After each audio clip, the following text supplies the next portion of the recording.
જ મારા વહાલા વિદ્યાર્થી ભાઈઓ તથા બહેનો સૌને મારા સાદર પ્રણામ।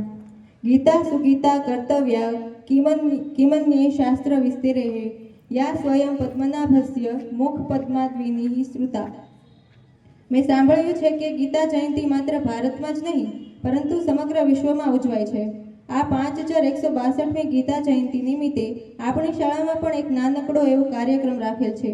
આ કાર્યક્રમની શરૂઆત કરતા પહેલા ચાલો આપણે ગીતા જયંતિ વિશે થોડી માહિતી મેળવીએ। દ્વાપર યુગમાં ભગવાન શ્રી કૃષ્ણએ અર્જુનને શ્રીમદ ભગવદ્ ગીતા ઉપદેશ આપ્યો હતો, તેથી આ દિવસને ગીતા જયંતિ તરીકે માનવામાં આવે છે। માન્યતા એવી છે કે શ્રીમદ ભગવદ્ ગીતાનો જન્મ શ્રી કૃષ્ણના મુખેથી કુરુક્ષેત્રના મેદાનમાં થયો હતો।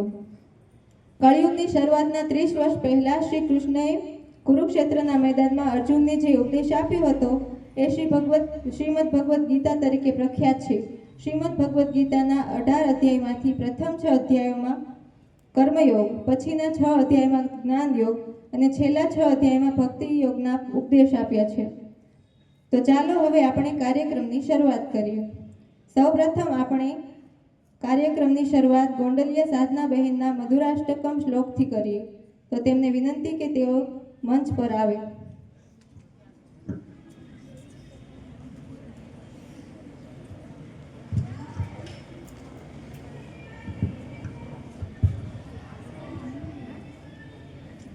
અધરમ મધુરમ વદનમ મધુરમ નયનમ મધુરમ હસિતમ મધુરમ હૃદયમ મધુરમ ગમનમ મધુરમ મધુરાધિપતેરખિલમ મધુરમ વચનમ મધુરમ ચરિતમ મધુરમ વસનમ મધુરમ વલિતમ મધુરમ ચલિતમ મધુરમ ભ્રમિતમ મધુરમ મધુરાધિપતેરખિલમ મધુરમ વેણુર્મધુરો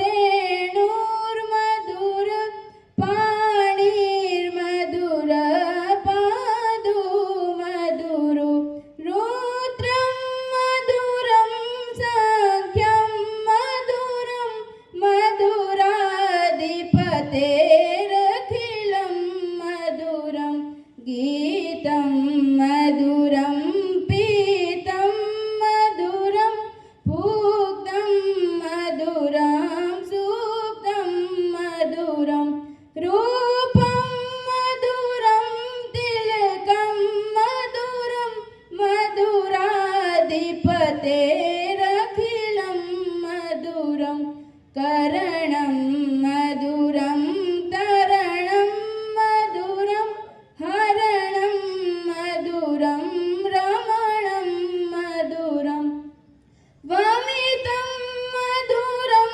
શમિતમ મધુરમ મધુરાધિપતેરખિલમ મધુરમ ગુંજા મધુરા માલા મધુરા યમુના મધુરા વીચી મધુરા ચલિલમ મધુરમ કમલમ મધુરમ મધુરાધિપતેરખિલમ મધુરમ ગોપી મધુરા લીલા મધુરા યુક્તમ મધુરમ મુક્તમ મધુરમ અધરમ મધુરમ વદનમ મધુરમ નયનમ મધુરમ હસિતમ મધુરમ અધરમ મધુરમ વદનમ મધુરમ નયનમ મધુરમ હસિતમ મધુરમ।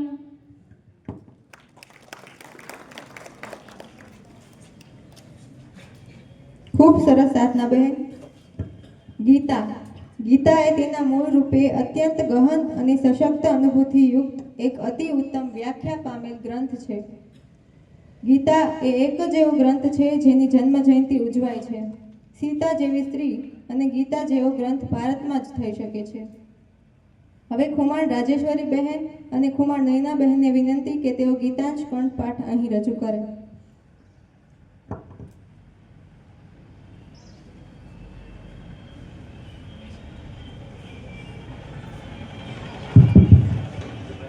नमो नमः। अहम दाण्डशो अध्याय भक्ति योग प्रस्तुत्यामि। अर्जुन उवाच एवं सतत युक्ताये भक्तास्त्वां पर्युपासते ये चाप्याक्षरं व्यक्तं तेषां के योगविद्मः।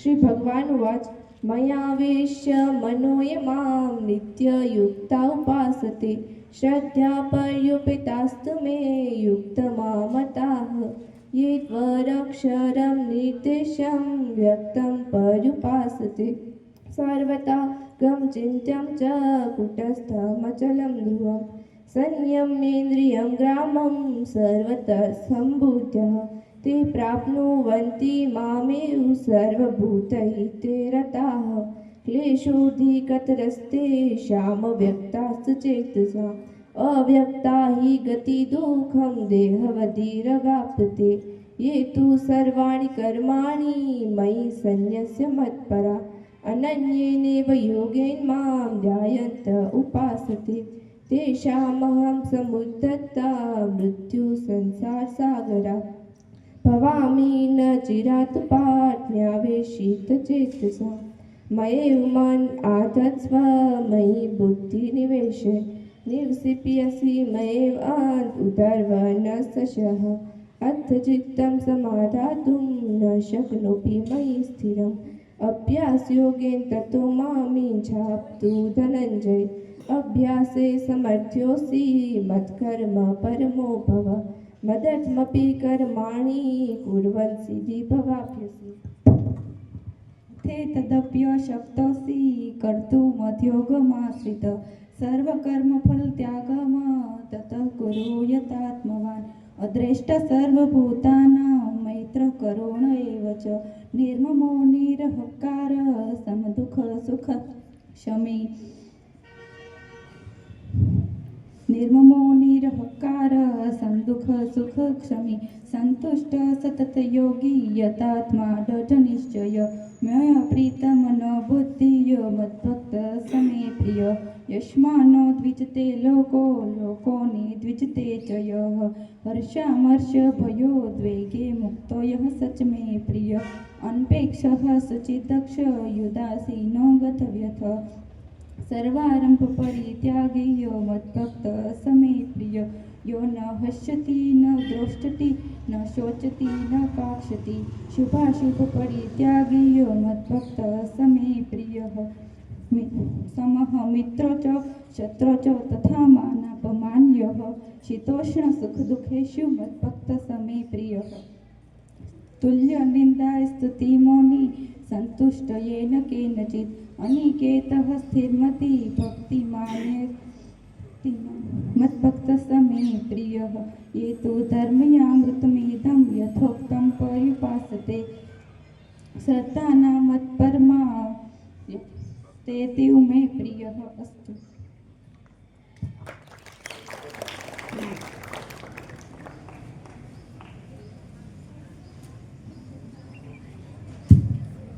ખૂબ સરસ. હવે બગડા રોશની બહેનને વિનંતી કે તેઓ ગીતા શ્લોકનું પઠન કરે.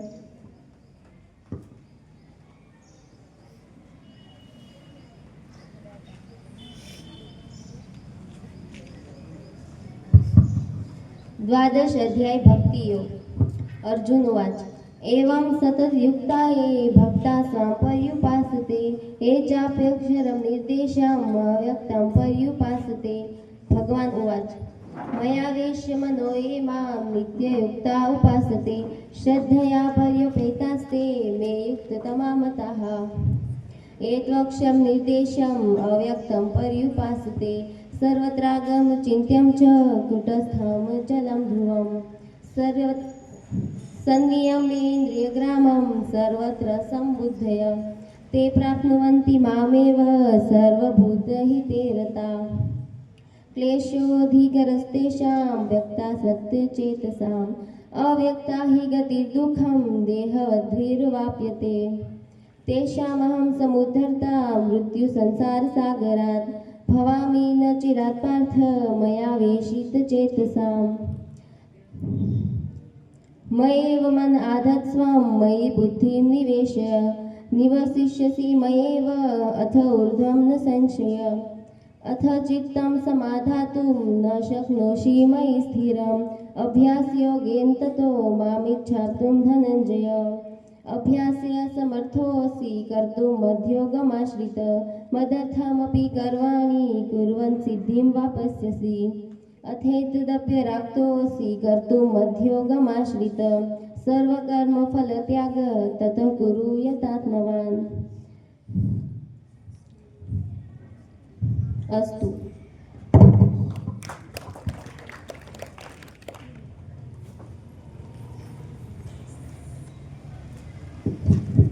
ખૂબ સરસ. ગીતા વિશે કહીએ તો જ્ઞાન, કર્મ અને ભક્તિનો ત્રિવેણી સંગમ એટલે ગીતા. યુદ્ધની વચ્ચે સર્જન થયેલ જ્ઞાન એટલે ગીતા. અને ભગવાન માટે લખાયેલ ગ્રંથ તો ઘણા બધા છે, પણ ભગવાન દ્વારા લખાયેલ ગ્રંથ એટલે ગીતા. આપણી ડેસ્ટિની એટલે કે પ્રારબ્ધ સુધી પહોંચવાનો રસ્તો એટલે ગીતા. અને જિંદગીના તમામ પ્રશ્નોનો જવાબ એટલે ગીતા. હવે ચૌહાણ જેનિકા બહેનને વિનંતી કરીએ કે તેઓ શ્રીમદ ભગવદ્ ગીતા વિશે વક્તૃત્વ આપશે.